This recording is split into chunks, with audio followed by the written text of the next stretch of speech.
இன்னைக்கு நமக்கு half கேஜியில் butterscotch ஃப்ளேவரில் தான் கேக் ஆர்டராக வந்திருக்கு.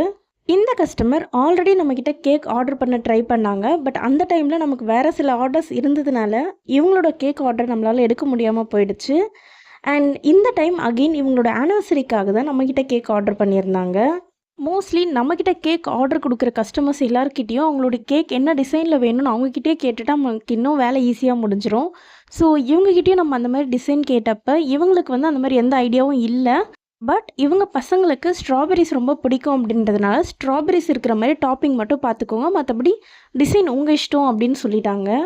ஸோ ஸ்ட்ராபெரி டாப்பிங் அப்படின்றதுனால மோஸ்ட்லி ஒரு ஒயிட் அண்ட் ரெட் காம்பினேஷன்லேயே போயிடலாம் அப்படின்னு சொல்லிட்டு நம்மளும் கேக் பேட்டர் வந்து ப்ரிப்பேர் பண்ண ஸ்டார்ட் பண்ணிட்டோம். எக் அண்ட் சுகர் நல்லா பீட் ஆனதுக்கப்புறம் ஆல்ரெடி நம்ம மெஷர் பண்ணி வச்சுருக்கிற ஃப்ளாரையும் அதில் ஆட் பண்ணி நல்லா மிக்ஸ் பண்ணி எடுத்துக்கலாம். இந்த பேட்டரை டின்னில் கன்வெர்ட் பண்ணிவிட்டு ஆல்ரெடி ப்ரீஹீட் பண்ணி வச்சுருக்கிற அவனில் 20 மினிட்ஸ்க்கு பேக் பண்ணி எடுத்துக்கலாம். இது ஆனிவர்சரி கேக் அப்படின்றதுனால ரொம்ப பெரிய டிசைன்ஸாக இல்லாமல் எல்லா இடத்துலையுமே ஹார்ட் தான் ஃபில் பண்ண போகிறோம் அண்ட் டாப்பிங்ஸ்க்கு ஸ்ட்ராபெரி வைக்க போகிறோம். அண்ட் இந்த கேக்கோட ஃபைனல் அவுட்புட் இப்படி தான் இருந்துச்சு. உங்களுக்கும் இந்த மாதிரி கேக்ஸ் வேணால் ஸ்க்ரீனில் தெரியுற நம்பருக்கு வாட்ஸ்அப் பண்ணுங்கள்.